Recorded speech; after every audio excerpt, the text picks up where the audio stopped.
again, עם טון אחר, זה בלון בסקלות כאלה, כן? בסוף אחרי 3 פעמים, אז הוא מדבר על הדוגמה, הוא אומר, yes, and I like it.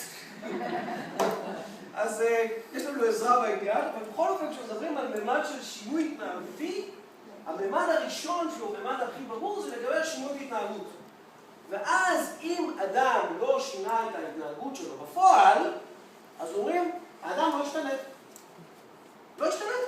הנה אתה ממשיך להתנהג באותה התנהגות, אתה ממשיך לעשות את אותה פעולה, לא השתלט בכלל. בדרך כלל מי שאוהב לעשות את זה, זה הבן זוג שלנו.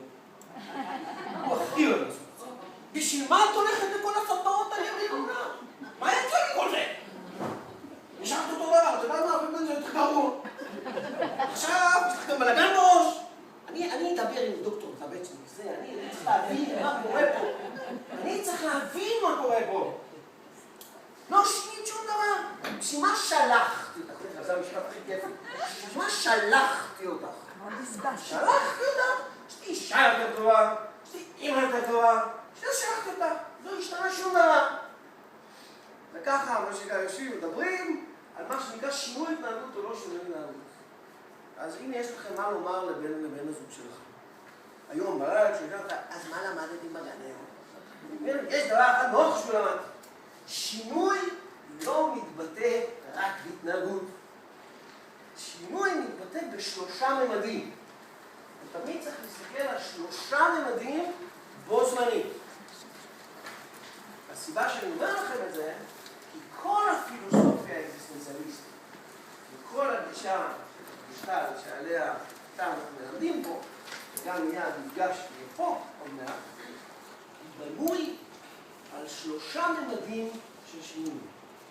הממד הראשון הוא באמת ממד התנהגותי, נכון? ממד ברור של התנהגות. אם קודם צרחתי על הילדים שלי, כי הם לא עשו מה שאני רוצה. וזו הדרך היחידה שלי, שהשגתי מה שאני רוצה, הרמתי את הכל. ועכשיו למדתי להשיג את אותה התנהגות של הילדים, מבלי שאני מרימה את הכל. ואני יודעת לדבר בשקט ובנחת, והילדים מבצעים את מה שאני מבקשת. בשפה שלי פיתחתי וטיפחתי סמכות הורית נכונה. כי ברגע שאני צועק, אני משדר רק דבר אחד לילדים, אני עד כדי כך מתוסכל וחסר אונים, שמה שנשאר לי זה רק לצרוח עליך. guess what? הילדים קולטים את זה מיד. מיד.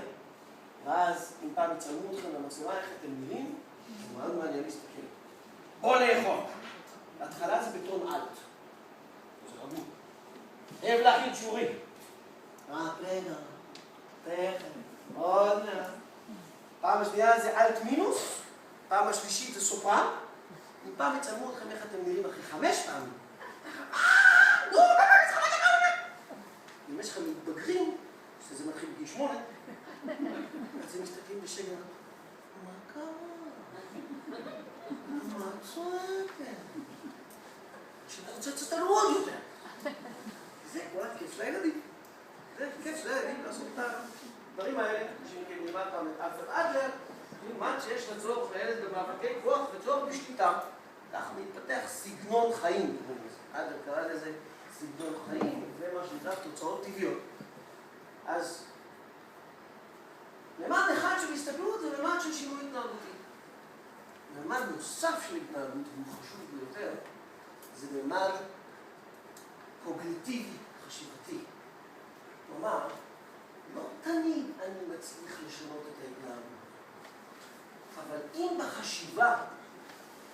בחשיבה אני כבר מאוד שם לב לזה. למשל, אם פעם לא הייתי מודע בכלל להתנהגות של הצמחות שלי, וזה בכלל לא הציק לי. זה לא הציק לי, זה היה ברור שככה צריך. אז יכול להיות שעכשיו אני עדיין צורחת על הילדים, אבל עכשיו זה כבר מפריע לי.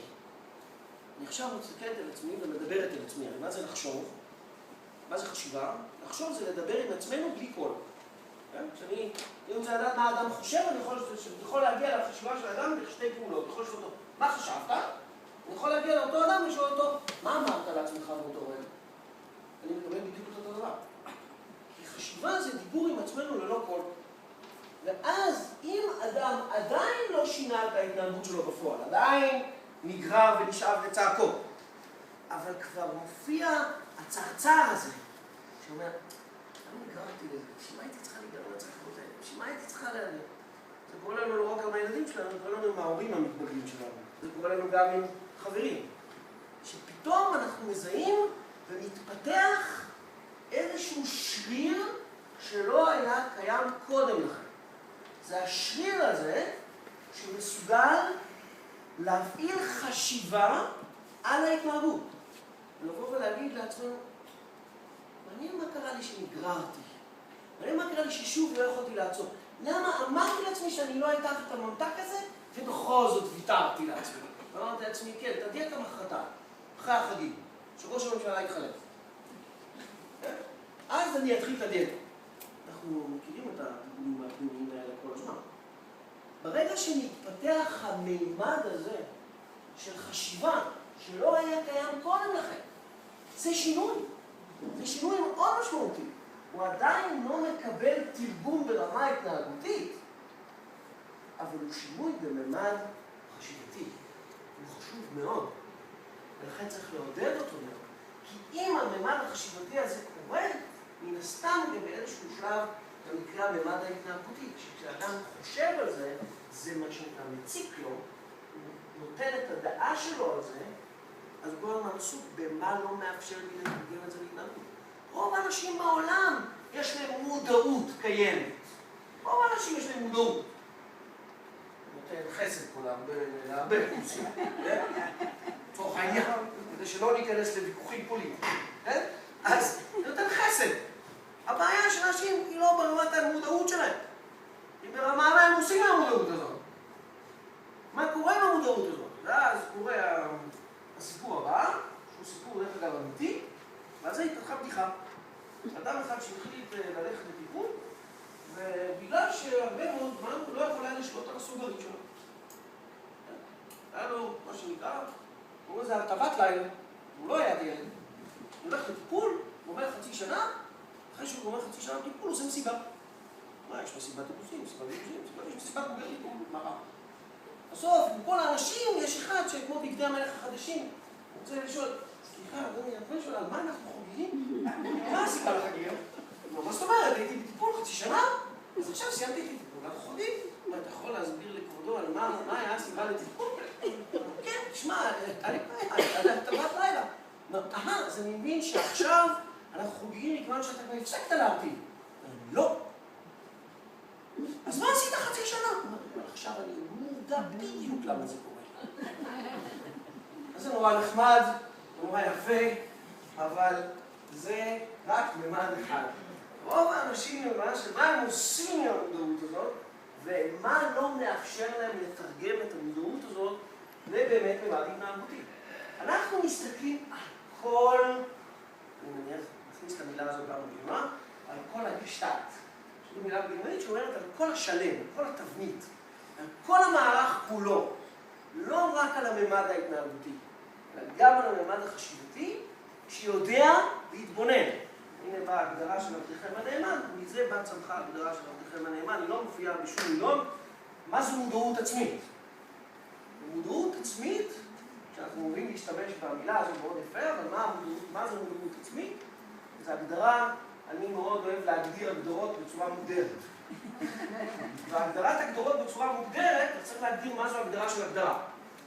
מהי ההגדרה של הגדרה? מה זו הגדרה?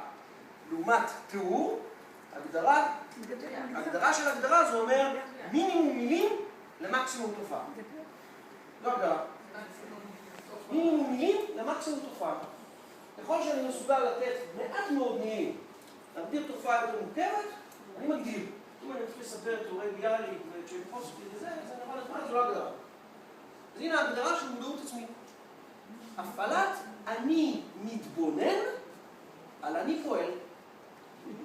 כאשר אני מפעיל אני מתבונן על אני פועל, באותו רגע אני נעשה מודע וער. שפת הגשטט, אנחנו עושים על המילה ער לעומת ישן. יש אנשים שחיים את כל החיים שלהם בקום. הם ישנים בך. לא העירו אותם. אז הפעלת אני מתבונן על אני פועל, זה ההפעלה של אני מודע. ולכן האני המתבונן הזה ברמה התנהגותית. הממד השני אמרנו לכם לגבי שינוי זה ממד ברמה חשיבתית. לממד השלישי, שהוא שינוי ברמה רגשית. כלומר, אני עדיין לא שיניתי התנהגות, זוכרים, אנחנו עדיין במקום שלא שיניתי התנהגות. עכשיו אבל, אני לא, אומנם לא שיניתי התנהגות, אבל קורה לי משהו ברמה הרגשית מול זה. כלומר, אני מוצא את עצמי שנניח אני עדיין צועקת על הילדים שלי ויוצאים מכינויי גנאי שדקה לאחר מכן אני אומרת לעצמי, מה, שעות השבר, איך הגעתי למילים האלה? מפי, מהפה שלי יוצאים המילים האלה? פתאום יש רגע של כעס על עצמנו, רגע של אשם, סובל מצפון, מה שאולי לפני זה בכלל לא היה. כאילו זה היה לי ברור, ככה זה מתנהל. אז זה בסדר שזה מתנהל ככה, זה לא נורא, אני אגיד לו, לא יוצלח אחד. ומתוך רעיון שאולי זה מה שיפעיל אותו, בסוף הוא יסכים ליבו. אבל, כלומר, הממד הזה, שגם להסתכל על זה אחרת ברמת חשיבה, וגם להרגיש מול זה שונה, אצלנו המטפלים, ולאו דווקא גשטלט, זה שינוי. ולכן, אם בן הזוג שלכם יבוא ויגיד לכם מאוד שבוע, הוא ישתלט בעקבות הסדנאות האלה? אז תוכלו להגיד לו, כן. כל רגע, כל שנייה. הנה, אני לא רואה שום שינוי ברמת התנהגות, אבל ממשיכה לצעוק על הילדים. אז הנה אני אגיד לך, אולי אני עדיין צועקת על הילדים, אבל זה כבר מפריע לי יותר משהפריע לי לפני שבוע. וזה כבר, אני מרגישה מול זה משהו אחר. נכון שיהיה להם קשה מאוד לפרגן על זה. יופי, מה שווה כל המודעות עושה אם זה לא מתבטא בהתנהגות. אז נא להגיד לו שיש ביטוי שנאמר לפני הרבה מאוד זמן שנקרא עם המעשים. ההמשכים הלבבות. כלומר, זאת אומרת, לא ישר יש לנו שינויים במערכות, גם לפעמים אנחנו עושים שינוי ברמה התנהגותית והוא משפיע על הרגשות שלנו, ולפעמים זה הפוך. אנחנו עושים שינוי ברמה רגשית, זה משפיע על ההתנהגות שלנו. אלה מהלכים דו-סטריים ולא חד-סטריים. ולכן מתוך זה אתם יכולות להבין למה אמרתי לכם ששינוי בגישה האקזיסטנציאליסטית קורה כל רגע. כי עכשיו, אם עכשיו נפסקת הסדנה, אתן כבר יוצאות עם תובנות אחרות ממה שנכנסתם אליו. רק מעצם האינטראקציה שהייתה לי איתכם. עוד לא עשינו שום עבודה טיפולית, אבל כבר הייתה פה אינטראקציה. החדר כבר הוא לא אותו חדר לפני שנכנסנו לפה. אז כבר זה עורר אתכם למחשבה, זה כבר עורר אתכם להתבוננות מינית, זה כבר מופעל אני מתבונן על אני פועל, כבר קורה משהו אחר. וכשאנחנו מדברים על ממדי שינוי כאלה, אז בעצם אנחנו יודעים שכל התנהלות שלנו בשלושת הממדים, הרגשי, השכלי וההתנהגותי, זה שינוי שאנחנו רוצים לקדם אותו ולברך עליו. מהמקום הזה עוד שתי מילים, ואז אני אזמין אתכם למשהו נוסף.